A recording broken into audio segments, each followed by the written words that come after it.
സംന്യാസാശ്രമധർമ്മവിധാത്രീം ബ്രഹ്മജ്ഞാനസുധാരസദാത്രീം സദ്ഗുരുരൂപധരാം സർവജ്ഞാം അമൃതാനന്ദമയീം പ്രണമാമി. സ്ഥാപകായ ച ധർമ്മസ്യ സർവധർമ്മസ്വരൂപിണേ അവതാരവരിഷ്ഠായ രാമകൃഷ്ണായ തേ നമഃ.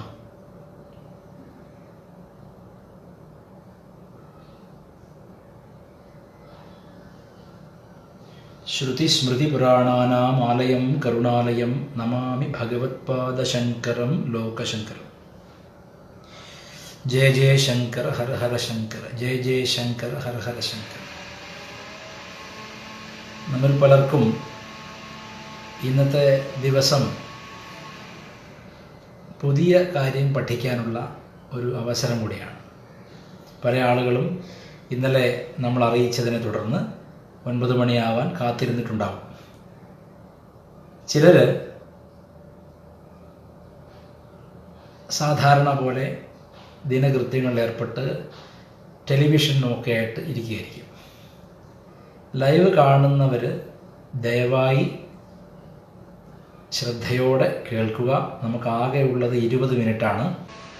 ഇന്നലെ ഞാൻ പറഞ്ഞിരുന്നു ശ്രീകൃഷ്ണ രസായനം എന്ന പേരിലാണ് വീഡിയോ ചെയ്തത്. ശ്രീകൃഷ്ണ രസായനം. ചിലർക്കൊക്കെ സംശയമുണ്ട്, എന്താണ് ഈ ശ്രീകൃഷ്ണ രസായനം? അകത്തേക്ക് കഴിക്കുന്നതാണ് ഈ രസായനം. ശരീരത്തിൻ്റെ ആരോഗ്യം വർദ്ധിപ്പിക്കാൻ വേണ്ടി അകത്തേക്ക് കഴിക്കുന്ന രസായനം ശ്രീകൃഷ്ണൻ്റെ പേരിലായത് എന്തുകൊണ്ടാണ് എന്ന് ചോദിച്ചാൽ അതിൻ്റെ ഉത്തരം ശ്രീകൃഷ്ണൻ്റെ അനുഗ്രഹമാകുന്ന രസായനം നമുക്ക് എങ്ങനെ കഴിക്കാം. എന്തിനാണ് രസായനം കഴിക്കുന്നത്? രസായനം കഴിക്കുന്നത് നമ്മുടെ ശരീരത്തെ പുഷ്ടിപ്പെടുത്താനും രോഗങ്ങൾക്ക് എതിരെയുള്ള പ്രതിരോധ ശക്തി വർദ്ധിപ്പിക്കാനൊക്കെയാണ്. അപ്പോൾ ഇത് ശ്രീകൃഷ്ണ രസായനമാണ്.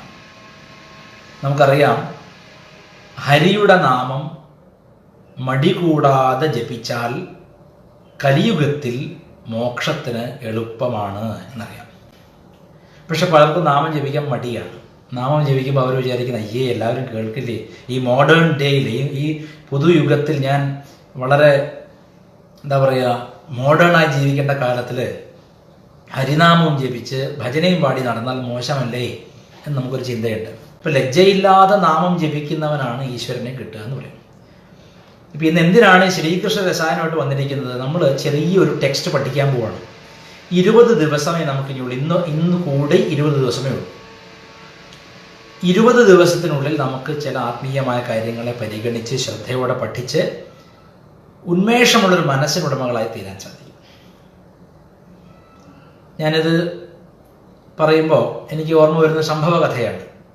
ഭഗവാൻ ശ്രീ രമണ മഹർഷി സമാധിയായതിന് ശേഷം 1975 അമേരിക്കയിൽ ഒരിടത്ത് ഇതുമായിട്ട് യാതൊരു ബന്ധവുമില്ലാത്ത ഒരു അമേരിക്കൻ ചെറുപ്പക്കാരൻ ബൈക്കിൽ ഇങ്ങനെ സ്പീഡ് ചെയ്ത് പോകുന്ന സമയത്ത് ഒരു ആക്സിഡൻ്റ് ഉണ്ടായിട്ട് അദ്ദേഹം നട്ടെല്ല് തകർന്ന അവസ്ഥയിൽ അമേരിക്കയിൽ ഒരു ഹോസ്പിറ്റലിൽ പ്രവേശിപ്പിക്കപ്പെട്ടു. ആ സമയത്ത് പലരും അദ്ദേഹത്തിലുള്ള പ്രതീക്ഷ ഒഴിവാക്കി ജീവിതകാലം ശേഷകാലം മുഴുവൻ വീൽ ചെയറിലായിരിക്കുമെന്ന ഒരു ചിന്ത എല്ലാവർക്കും ഉണ്ടായി. ആ സമയത്ത് അദ്ദേഹം ഹോസ്പിറ്റൽ ബെഡിൽ ഇങ്ങനെ ആത്മഹത്യയെക്കുറിച്ച് ചിന്തിച്ച് കിടക്കുകയാണ്.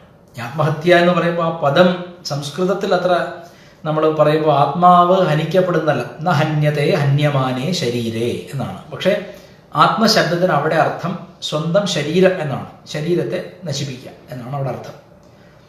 അപ്പൊ ശരീരത്തെ ഒഴിവാക്കി കളയാം, ഇനി എനിക്ക് വീൽ ചെയറിൽ ജീവിക്കാൻ സാധിക്കുള്ളൂ, ഇനി ഞാൻ എന്തിനാണ് വെറുതെ ശിഷ്ടകാലം മറ്റുള്ളവർക്ക് ഭാരമായി ജീവിക്കുന്ന ചെറുപ്പക്കാരൻ ചിന്തിച്ച് അയാൾ ആത്മഹത്യക്ക് മനസ്സാ തയ്യാറെടുത്തു. ആ സമയത്ത് അത്ഭുതമെന്ന് പറയട്ടെ, അദ്ദേഹം കിടക്കുന്ന മുറിയിൽ പെട്ടെന്ന് ഒരു ഭാഗത്ത് ആര് തുറന്നു കൊടുത്തു എന്നറിയില്ല, ഒരു പ്രാകൃതം എന്ന് പറഞ്ഞാൽ പ്രകൃതിയോട് ഇണങ്ങി ജീവിക്കുന്ന അർത്ഥമേ ഉള്ളൂ. നമ്മൾ പരിഷ്കാരികൾ അതിനെ വേറെന്തൊക്കെ അർത്ഥം കൊടുക്കുകയാണ്. ആ പ്രാകൃതനായ ഒരു വൃദ്ധൻ കയറി വന്നു, വടിയൊക്കെ ഊന്നി പിടിച്ചൊരു വയസ്സൻ്റെ വസ്ത്രം എന്ന് പറഞ്ഞാൽ ഒന്നുമില്ല, കാര്യമായിട്ട് ഒരു കോണകം മാത്രമേ ഉള്ളൂ. കോണകം മാത്രം ഉടുത്ത് ഒരു വടി ഊന്നി പിടിച്ചൊരു വയസ്സൻ നടന്നു വരുന്നു ബെഡിനടുത്തേക്ക്. വന്നിട്ട് വളരെ സൂക്ഷിച്ച് ഈ കുട്ടിയെ കണ്ണുകളിലേക്ക് നോക്കി, എന്നിട്ട് മറഞ്ഞു. ഈ കുട്ടി പെട്ടെന്ന് ജീവിതം തകർന്നു, ഇനി മരണമാണ്, ഇനി എനിക്ക് ഒരു നിമിഷം പോലും ജീവിക്കേണ്ടെന്ന് കരുതിയ ആൾക്ക് പെട്ടെന്ന് പ്രതീക്ഷയുടെ ഒരു ഉറവ പൊട്ടുകയാണ്. നമ്മുടെ ജീവിതത്തിലൊക്കെ പലപ്പോഴും ഇങ്ങനെ ഈശ്വരന്റെ ഇടപെടലുണ്ടാകും. പല തരത്തിൽ ചില വ്യക്തികളിലൂടെ, ചില സംഭവങ്ങളിലൂടെ, ചില വസ്തുക്കളിലൂടെ ഒക്കെ പലപ്പോഴും നമുക്ക് പെട്ടെന്ന് ചില ഉണർവുകൾ കിട്ടും. അങ്ങനെ ഒരു ഉണർവ് ഈ കുട്ടിക്ക് കിട്ടുകയും ജീവിക്കണം എന്ന് തോന്നുകയും ചെയ്യും. പെട്ടെന്ന് ഒരു നോട്ടം മാത്രം ഈ വൃദ്ധൻ വന്ന് ഇങ്ങനെ അടുത്ത് വന്ന് സൂക്ഷിച്ചൊന്ന് നോക്കി, ഇത് കാണാനുമില്ല. അപ്പൊ ഇവ വിചാരിച്ചത് സ്വപ്നമാണോ, ഹലൂസിനേഷൻ ആണോ, വിഭ്രാന്തിയാണെന്ന് ചിന്തിച്ചു. അത് കഴിഞ്ഞ് അന്ന് വൈകിട്ട് അദ്ദേഹത്തിന്റെ ഒരു ബന്ധു ദൂരെ നിന്ന് ഇദ്ദേഹത്തിന് അസുഖമാണ്, വയ്യാതെ കിടക്കുകയാണെന്ന് കണ്ടിട്ട് കാണാൻ വന്നപ്പോൾ അവര് കയ്യിലുള്ള ഒരു മാഗസീൻ, മൗണ്ടൻ പാത്ത് എന്ന് പറയുന്ന മാഗസീൻ, അത് രമണ ആശ്രമത്തിന്റെ ഒഫീഷ്യൽ മാഗസീനാണ്. ആ മാഗസീന്റെ ഒരു കോപ്പി അവിടെ വെച്ച് മറന്നുപോയി. അയാൾക്ക് കൊടുത്തതല്ല, അവര് അടുത്ത് ബൈസ്റ്റാൻഡറെ പോലെ അല്പസമയം ഇരുന്ന ശേഷം അവിടെ ഇരുന്ന് വായിച്ചപ്പോൾ അവിടെ വെച്ച് മറന്നുപോയതാണ്. ഈ പയ്യൻ അല്പം ഒന്ന് മയങ്ങി കണ്ണു തുറന്ന് നോക്കുമ്പോൾ കാണുന്നത് മുൻപ് മുറിയിൽ വന്ന് തന്നെ നോക്കിയിട്ട് പ്രത്യാശയുടെ കിരണങ്ങൾ പായിച്ചു പോയ ആ വൃദ്ധന്റെ മുഖമാണ് ആ പുസ്തകത്തിന്റെ മുൻഭാഗത്തുള്ളത്, മുൻ പേജായിട്ടുള്ളത്, കവർ പേജായിട്ടുള്ളത്. ഇത് കണ്ടിട്ട് എന്തെന്നില്ലാത്ത ആഹ്ലാദം, ഇങ്ങനൊരു വ്യക്തി ജീവിച്ചിരിക്കുന്നുണ്ടോ, ഇത് ഹലൂസിനേഷൻ അല്ലേ എന്ന് ചിന്തിച്ച് അത്ഭുതപ്പെടുകയാണ് ഈ പയ്യൻ. എന്നിട്ട് ഇവൻ പെട്ടെന്ന് വളരെ ആവേശത്തോടെ എത്രയും പെട്ടെന്ന് അസുഖം മാറി എനിക്ക് ഈ വ്യക്തിയെ കാണണമെന്ന് കരുതി, അങ്ങനെ സാധാരണയിൽ കൂടുതൽ വേഗത്തിൽ ഇയാളുടെ അസുഖം ഭേദമാവുകയും ഇയാൾ രമണാശ്രമത്തിൽ തിരുവണ്ണാമലയിൽ വരികയും ചെയ്തു. വന്നിട്ട് അപ്പോൾ ഭഗവാൻ അവിടെ ഇല്ല, പക്ഷേ ശിഷ്ടകാലം അദ്ദേഹം അവിടെ സേവന നിരതരായിട്ട് പല കാര്യങ്ങൾ ഏർപ്പെടുന്നു. ഇപ്പം ഞാൻ പറയാൻ കാരണം ഒന്ന് മനസ്സിലാക്കുക, ഈശ്വരനാമം ഉറച്ച് ജപിച്ചാൽ തീർച്ചയായിട്ടും പ്രത്യാശയുണ്ട്. പിന്നെ നാം ഹിന്ദുക്കൾ മരണത്തെ ഭയപ്പെടുന്നവരല്ല. നമ്മൾ എന്ത് അന്ത്യകാലത്ത് ചിന്തിക്കുന്നുവോ അതുപോലെ അടുത്ത ജന്മവും ലഭിക്കും. നമുക്കിതൊരു വരവ് പോക്ക് സ്ഥിരമാണ്, ഷട്ടിൽ സർവീസാണ്. അപ്പം അതുകൊണ്ട് നമ്മൾ മരണത്തെ ഭയക്കേണ്ട കാര്യമില്ല. മരിക്കാത്ത ഒന്നാണ് ഞാനെന്ന് ഉറക്കുക. അത് നമ്മൾ കഴിഞ്ഞ ദിവസം പറഞ്ഞിരുന്നു. അപ്പം ഞാൻ ഇന്ന് പറയാൻ പോകുന്നത്, ഇന്ന് മുതലുള്ള 20 ദിവസം നമ്മൾ പഠിക്കാൻ പോകുന്ന ഒരു പാഠം. എന്ത് പാഠമാണ് പഠിക്കാൻ പോണത്? നമ്മൾ നാമത്തിൻ്റെ മഹത്വം മാത്രമല്ല, നാമരസായനമാണ്. അതായത് ഭഗവാന്റെ നാമം ഒരു രസായനം പോലെ അകത്തേക്ക് കഴിക്കാൻ പോവുകയാണ്.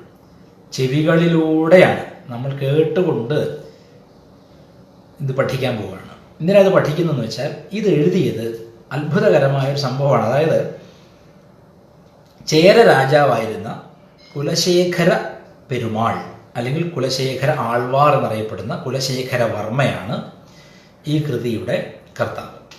അദ്ദേഹത്തിൻ്റെ പേര് കുലശേഖര പെരുമാൾ അല്ലെങ്കിൽ കുലശേഖര ആൾവാർ, ശരിയായ പേര് കുലശേഖര വർമ്മ എന്നാണ്. ഈ കുലശേഖര വർമ്മ രാജാവാണ്, പക്ഷെ അതേ സമയത്ത് ഉത്തമ ഭക്തനുമാണ്. കുലശേഖര വർമ്മ പിന്നെ ശൂരനായ ചേര രാജാവാണ്, പക്ഷെ അതേ സമയത്ത് അദ്ദേഹത്തിന് ഉത്തമ ഭക്തിയാണ് ഭഗവാങ്കൽ, വിഷ്ണുവിങ്കൽ ഉത്തമ ഭക്തിയാണ്. വിഷ്ണുവിൻ്റെ ഉത്തമ ഭക്തന്മാരെ വിളിക്കുന്ന പേരാണ് ആൾവാർ എന്നത്. നമ്മാഴ്വാർ എന്നൊക്കെ കേട്ടിട്ടുണ്ടാവുമല്ലോ. അതെല്ലാം ആ ആൾവാർമാരുടെ എല്ലാം കൃതികളെ ക്രോഡീകരിച്ചാണ് ദിവ്യപ്രബന്ധം ഉണ്ടാക്കിയിട്ടുള്ളത്. അപ്പോൾ ഈ കുലശേഖര ആൾവാർ എവിടുത്തുകാരനാണെന്ന് ചോദിച്ചാൽ നമ്മുടെ മലയാളിയാണ്, കൊടുങ്ങല്ലൂരുകാരനാണ്. കൊടുങ്ങല്ലൂരിൻ്റെ ചരിത്രപരമായ പഴയ പേര് മഹോദയപുരം എന്നാണ്. ഈ മഹോദയപുരം എന്ന് വെച്ചാൽ അത് തന്നെ ആ പേര് തന്നെ മാറി മാക്കോട്ടെ എന്നൊക്കെയാണ് തമിഴിൽ പറയുന്നത്. അപ്പോൾ ഈ മഹോദയപുരത്തെ തമ്പുരാനായിരുന്ന കുലശേഖര ആൾവാർ മരിച്ചത് തമിഴ്നാട്ടിലാണ്. അപ്പം അദ്ദേഹത്തിൻ്റെ കൃതിയാണ് മുകുന്ദമാല. മുകുന്ദമാല എന്ന് പറഞ്ഞാൽ ശ്രീ മുകുന്ദനായിക്കൊണ്ട്, ഭഗവാനായിക്കൊണ്ട് 40 സുന്ദര ശ്ലോകങ്ങൾ എഴുതി സമർപ്പിച്ചാണ് അദ്ദേഹം. ഇതിൽ അദ്ദേഹത്തിന്റെ നഗരത്തെ പറ്റി പറയുമ്പോൾ ഘുഷ്യത്തെ യസ്യ നഗരേ രംഗയാത്രാ ദിനേ ദിനേ തമഹം ശിരസാ വന്ദേ രാജാനം കുലശേഖരം എന്ന് പറയുന്നുണ്ട്. യസ്യ നഗരേ ദിനേ ദിനേ രംഗയാത്രാ ഘുഷ്യത്തെ. ശ്രീരംഗ കോവിലേക്ക്, ശ്രീരംഗത്ത് വിഷ്ണു അനന്തശയനനായിട്ട് നമ്മുടെ പത്മനാഭസ്വാമിയെ പോലെ തന്നെ അനന്തശയന ഭാവത്തിൽ കിടക്കുന്ന വിഷ്ണുവാണ് ശ്രീരംഗത്തുള്ളത്. ശ്രീരംഗത്തേക്കുള്ള യാത്രയെ എന്നും പെരുമ്പറ കൊട്ടി കുഴലോതി വിളിച്ചറിയിക്കുന്ന നഗരം ആരുടേതാണോ, തീർത്ഥാടകരോട് പറയുകയാണ് ശ്രീരംഗത്തേക്ക് പോകൂ, രംഗനാഥനെ കാണൂ എന്ന് വിളിച്ചു പറയുന്ന അത്രയും ദിവ്യമായ നഗരം ആരുടേതാണോ ആ നഗരത്തിന്റെ രാജാവായ തം കുലശേഖരം അഹം വന്ദേ, ആ കുലശേഖരനെ ഞാൻ വന്ദിക്കുന്നു എന്നാണ് ആദ്യത്തെ ശ്ലോകം പറയുന്നത്. അപ്പൊ കുലശേഖരനെ വന്ദിച്ചുകൊണ്ട് തുടങ്ങാൻ കാരണം എന്താണ്? ഇപ്പൊ നമുക്കറിയാം 40 ശ്ലോകങ്ങളാണ്, 20 ദിവസമാണ് നമ്മുടെ കയ്യിലുള്ളത്. അല്പം കാര്യങ്ങൾ കൂടുതൽ പറയാനുമുണ്ട്. ശ്രദ്ധിച്ച് കേട്ടാൽ മനസ്സിലാവും. എന്തുകൊണ്ടാണ് ഒരു രാജാവ്, അതായത് ഒരു ക്ഷത്രിയൻ ഭക്തനായി കഴിഞ്ഞാൽ രാജ്യം മുഴുവൻ സമ്പത്ത് വിളയും ഐശ്വര്യം വിളയും എന്നൊക്കെ പറയാൻ കാരണം എന്താണ്? ക്ഷത്രിയനായ രാജാവ് ഭക്തനും കൂടിയാണെങ്കിൽ, നാമരസായനം കഴിക്കുന്ന ആളുകൂടിയാണെങ്കിൽ ആ നാട് സംരക്ഷിക്കപ്പെടുന്നു പറയുന്നതിന് ഏറ്റവും വലിയ ഉദാഹരണമാണ് നമ്മുടെ തിരുവനന്തപുരം. ശ്രീ പത്മനാഭസ്വാമിയുടെ ദാസന്മാരായിട്ടുള്ള രാജാക്കന്മാരാണ് ഇവിടം ഭരിച്ചിരുന്നത്. അവരുടെ കിരീടം നോക്കിക്കഴിഞ്ഞാൽ പത്മനാഭസ്വാമിയുടെ ദാസന്മാരെന്ന ഭാവേന രാജ്യം ഭരിക്കുന്ന രാജാക്കന്മാരുടെ കിരീടത്തിന് മേലെ 2 പാദുകങ്ങൾ കാണാം. അത് ആരുടെ പാദുകങ്ങളാണ്? സാക്ഷാൽ പെരുമാളിന്റെ, മഹാവിഷ്ണുവിന്റെ പാദങ്ങൾ എൻ്റെ ശിരസിലിരിക്കുന്നു, ഞാൻ അതിൻ്റെ ദാസനാണെന്ന ഭാവേന പ്രാർത്ഥനയോടെ ഭക്തിയോടെ മാത്രം രാജ്യം ഭരിച്ചിരുന്ന രാജാക്കന്മാരുടെ നാട്ടിൽ ഇന്നും നിങ്ങൾ തിരുവനന്തപുരം നോക്കിക്കഴിഞ്ഞാൽ അവിടെയുള്ള സ്ഥാപനങ്ങളുടെ 70%, പ്രൗഢമായ സ്ഥാപനങ്ങളുടെ 70%, റോഡുകൾ, മറ്റ് ഗതാഗത സൗകര്യങ്ങൾ, ജലസേചന വിധാനങ്ങൾ എല്ലാം ഉണ്ടാക്കിയത് രാജാക്കന്മാരാണ്. ഇപ്പോഴുള്ള സർക്കാരുകളൊക്കെ ആ റോഡിന്റെ പാച്ച് വർക്ക് ചെയ്ത് ജീവിച്ചു പോവുകയാണ്. അപ്പൊ അവർക്ക് ഭക്തിയില്ല എന്നുള്ളതാണ് അർത്ഥം. ശ്രീപത്മനാഭസ്വാമിയെ ഒന്ന് പോയി തൊഴുന്ന എത്ര മന്ത്രിമാരുണ്ട് നമ്മുടെ അറിവിൽ? ഇപ്പൊ ശ്രീപത്മനാഭന്റെ അല്ലെങ്കിൽ സാക്ഷാൽ മഹാവിഷ്ണുവിന്റെ, രംഗനാഥന്റെ ദാസനായിട്ടാണ് കുലശേഖര പെരുമാൾ ജീവിച്ചത്. അപ്പൊ ഇത് പറയും, ഈ ബ്രഹ്മവിദ്യ, നമ്മുടെയൊക്കെ ധാരണ എന്താണ്? ബ്രഹ്മവിദ്യ ഇങ്ങനെ എന്നെ പോലെ കുടുംബമൊക്കെ കെട്ടിയ ആളുകളുടെയാണ് എന്നൊരു ധാരണയുണ്ട്. സത്യത്തിൽ ബ്രഹ്മവിദ്യ സാക്ഷാൽ ഭഗവാൻ ഉപദേശിച്ചു കൊടുത്തത് രാജപരമ്പരയ്ക്കാണ്. ക്ഷത്രിയന്മാരുടെ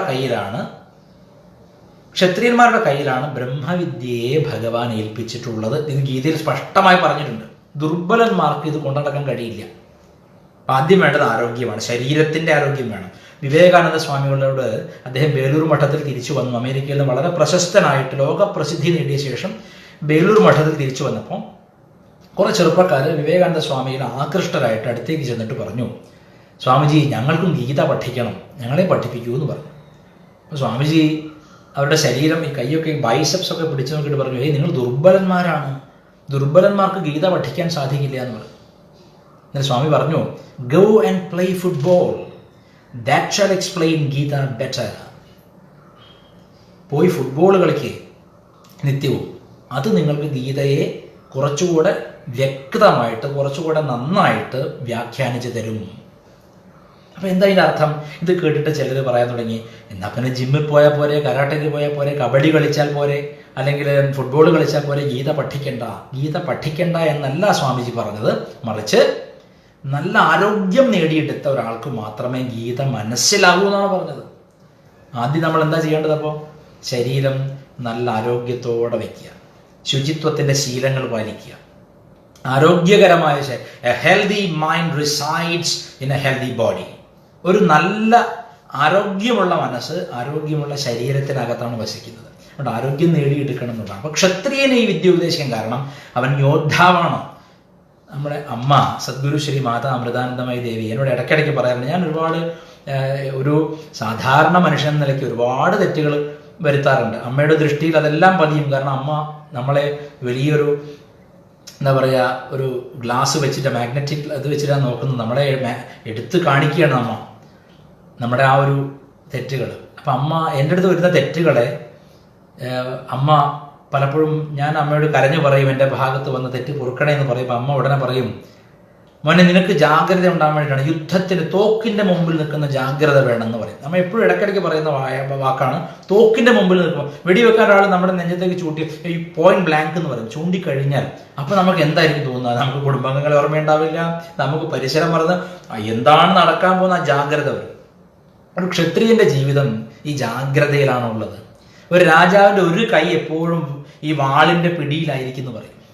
അരയിൽ ഇങ്ങനെ സൂക്ഷിച്ചിരിക്കുന്ന വാളിന്റെ പിടിയിൽ ഒരു കൈ വെച്ചിരിക്കുന്നു പറയും. കാരണം ഈ ജീവിതം തുടരെ തുടരെ തുടരെ നമുക്ക് ചാലഞ്ചസ് തരുന്ന, എക്സ്പെക്ട് ദി അൺഎക്സ്പെക്റ്റഡ് എന്ന് പറയുന്ന, എപ്പോഴും നമുക്ക് ചാലഞ്ചസ് തരുന്ന ഒരു ജീവിതമാണ്. അപ്പൊ ആ ജീവിതം ജീവിക്കണമെങ്കിൽ ഒരു കൈ വാളിന്റെ പിടിയിൽ വേണം ക്ഷത്രിയന്. നമ്മളും ക്ഷാത്രം ഉണർത്തണം എന്ന് വെച്ചാൽ ജാഗ്രതയാണ് ഈ ക്ഷാത്രം എന്ന് പറയുന്നത്. അല്ലാതെ വെറും ആളുകളെ വെട്ടിക്കൊല്ലുക, അടിച്ചു കൊല്ലുക എന്നുള്ളതല്ല. ജാഗ്രതയോടുകൂടി ഇരിക്കുക. എന്തും സംഭവിക്കാതിരിക്കുന്നില്ല, എന്തും വേണമെങ്കിൽ സംഭവിക്കാം. പക്ഷെ നമ്മളെങ്ങനെ ഇരിക്കണം? നമ്മളെ തോക്കിന്റെ മുമ്പിൽ, അമ്മ പറയുന്ന പോലെ തോക്കിന്റെ മുമ്പിൽ നിൽക്കുന്ന ജാഗ്രത വേണം. ഒരു ബ്രഹ്മചാരിക്കും ഒരു സാധകനും ഒരു ഗൃഹസ്ഥനും ഒക്കെ ഈ ജാഗ്രത വേണം. ഒരു പക്ഷെ അതുകൊണ്ടായിരിക്കാം ഭഗവാൻ ഈ ബ്രഹ്മവിദ്യയെ ക്ഷത്രിയർക്ക് ഉപദേശിക്കാൻ കാരണം. എന്താ കാരണം? ഇവർക്ക് ഈ ജാഗ്രത ഉണ്ട്. അവരെപ്പോഴും യുദ്ധമുഖം നിൽക്കുന്നതാണ്. ഒരു ചെറിയ അശ്രദ്ധ ഉണ്ടെങ്കിൽ കഴുത്തങ്ങട് വെട്ടിപ്പോവും. അതുകൊണ്ട് ആ ജാഗ്രത വളർത്തുകയാണ് ചെയ്യേണ്ടത്. അങ്ങനെ ഒരു രാജാവാണ് കുലശേഖര പെരുമാൾ. ഖുഷ്യത്തെ യസ്യ നഗരെ രംഗയാത്രാ ദിനേ ദിനേ തമഹം ശിരസാവന്തേ രാജാനം കുലശേഖരൻ. അങ്ങനെയുള്ള കുലശേഖരനെ, അതായത് ഏതൊരു രാജാവിന്റെ നഗരത്തിലാണോ ക്ഷേത്രത്തിലേക്ക് പോകുന്ന ആളുകളെ ആനയിച്ചുകൊണ്ട് പെരുമ്പറ കൊട്ടി ഘോഷിക്കുന്നത്, അങ്ങനെ ഘോഷം നടക്കുന്ന ശ്രീരംഗദാസനായിട്ടുള്ള കുലശേഖര പെരുമാളിനെ ഞാൻ വന്ദിക്കുന്നു. ആദ്യം കൃതി എഴുതിയ ആളെ വന്ദിക്കുകയാണ്. എന്നിട്ട് ആദ്യത്തെ ശ്ലോകം കൂടി തുടങ്ങിയിട്ട് നമുക്ക് നിർത്താൻ തോന്നുന്നു. അപ്പൊ ഇതിങ്ങനെ ഗീതയിൽ ഇങ്ങനെയും പറയുന്നുണ്ട്. എൻ്റെ ഫോൺ ഇത് ഗീതയിൽ ഇങ്ങനെയും പറയുന്നുണ്ട്. അതായത് ഈ എന്തുകൊണ്ടാണ് ഈ യോഗം നഷ്ടമായി പോയത്? അതായത് ഗീതയിൽ പറയുന്നുണ്ട്, 4-ാമത്തെ അധ്യായത്തിൽ പറയുന്നുണ്ട്, ഇടയ്ക്ക് വെച്ചിട്ട് ഞാൻ വെച്ചാൽ ഭഗവാൻ ഉപദേശിച്ച ഈ യോഗം നഷ്ടമായി പോയി. കാരണം ഇത് ദുർബലന്മാർ കൈകാര്യം ചെയ്യാൻ തുടങ്ങി.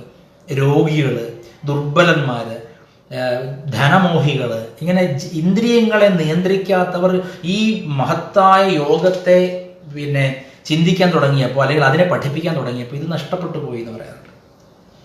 ദുർബലാൻ അജിതേന്ദ്രിയാൻ പ്രാപ്യ നഷ്ടം യോഗം ഇമം ഉപലഭ്യ ലോകം ച അപുരുഷാർത്ഥ സംബന്ധിനം എന്ന് ഗീതയിലെ ഭാഷ്യത്തിൽ ആചാര്യസ്വാമികൾ, ശങ്കരാചാര്യസ്വാമികൾ പറയുന്നുണ്ട്. എപ്പോഴാണ് ഈ യോഗം നശിച്ചു പോയത്? കൈക്കരുത്തില്ലാത്തവൻ, മനക്കരുത്തില്ലാത്തവൻ ഇതിനെ ഉപയോഗിക്കാൻ തുടങ്ങിയപ്പോഴാണ്. ഇപ്പൊ കൈക്കരുത്തും മനക്കരുത്തും ഉള്ളവർക്കുള്ളതാണ് ഭാരതീയ ശാസ്ത്രങ്ങൾ. ഇപ്പൊ ആദ്യത്തെ ഇതിലെ ശ്ലോകം മാത്രം ചൊല്ലിയിട്ട് ഇന്ന് നിർത്താം. ഇന്നത്തെ ദിവസം മുഴുവൻ നിങ്ങൾ ഇതൊന്ന് ആലോചിച്ച് ഈ കൈക്കരുത്തും മനക്കരുത്തും ജാഗ്രതയും ഉള്ളവരായിരിക്കാൻ ശ്രദ്ധിക്കുക. ശ്രീവല്ലഭേതി വരദേതി ദയാപരേതി ഭക്തപ്രിയേതി ഭവലുണ്ഠന ഗോവിദേതി നാഥേതി നാഗശയനേതി ജഗന്നിവാസേത്യാലാപനം പ്രതിപദം കുരുമേ മുകുന്ദ. ഭഗവാനോട് പറയാണ്, ശ്രീവല്ലഭ ഇതി വരദ ഇതി ദയാപര ഇതി ഭക്തപ്രിയ ഇതി ഭവലുണ്ഠന കോവിദ ഇതി നാഥ ഇതി നാഗശയന ഇതി ജഗന്നിവാസ ഇതി പ്രതിപദം ആലാപനം മാം കുരു. എന്നെ make me chant recount your glory. ഭഗവാനെ, അങ്ങയുടെ മഹത്വം പല നാമങ്ങളിലൂടെ എപ്പോഴും എപ്പോഴും ജപിക്കാൻ എന്നെ അങ്ങ് പ്രേരിപ്പിച്ചാലും മുകുന്ദ എന്ന് പ്രാർത്ഥിച്ചുകൊണ്ട് തുടങ്ങുകയാണ് ആദ്യത്തെ ശ്ലോകം. ബാക്കിയുള്ള ശ്ലോകങ്ങളും അർത്ഥവും സാമൂഹികമായ നമ്മുടെ വീക്ഷണവും എല്ലാം നമുക്ക് വരും ദിവസങ്ങൾ പഠിക്കാം. ഒന്ന് ഓർക്കുക, ഈ യോഗം ഒന്നും ചെയ്യാതിരിക്കുന്നവർക്കുള്ളതല്ല, ഡൂവേഴ്സിനുള്ളതാണ്. അതുകൊണ്ടാണ് അർജുനനൊരു പേരുണ്ട്, ഗുഡാകേശൻ എന്ന് വെച്ചാൽ ഉറക്കത്തെ വെടിഞ്ഞവനാണ്. അതായത് ജാഗ്രതയുള്ളവനാണ്. ഒരു യോദ്ധാവ് യുദ്ധം ചിലപ്പോൾ എപ്പോൾ വേണേ നടക്കാം. 2 കൈ കൊണ്ടും പോരാടുന്നതുകൊണ്ട് അർജുനന് സവ്യസാചി എന്ന് പേരുണ്ട്. അർജുനൻ ഉറങ്ങാതെ യുദ്ധം ചെയ്യാൻ കഴിവുള്ളവനാണ്, ഉറക്കത്തെ ജയിച്ചവനാണ്. ഉറക്കമാണ് ജയിക്കാൻ ഏറ്റവും പ്രയാസമുള്ള കാര്യം. ഇതൊക്കെ ജയിച്ച ഒരു ശക്തന് മാത്രമേ നാമവും അതിൻ്റെ മഹത്വവും മനസ്സിലാവൂ. നാളുകളിൽ അങ്ങനെ ധൈര്യമുള്ളവരിയ്ക്കണം. നമ്മളെല്ലാം ജാഗ്രതയോടെ ഇരിക്കണം. പേടിക്കരുത്. രോഗം വന്നു, കൊറോണ വന്നു ഒന്നും പേടിക്കണ്ട. നമ്മൾ ശക്തരാണ്, ഈശ്വരൻ്റെ പുത്രന്മാരാണ്, പുത്രികളാണെന്ന് സങ്കല്പിച്ച് ഇന്നത്തെ ദിവസം ധന്യമാക്കി തീർക്കുക. നാളെ വീണ്ടും 9 മണിക്ക് വരും. നമഃ ശിവായ.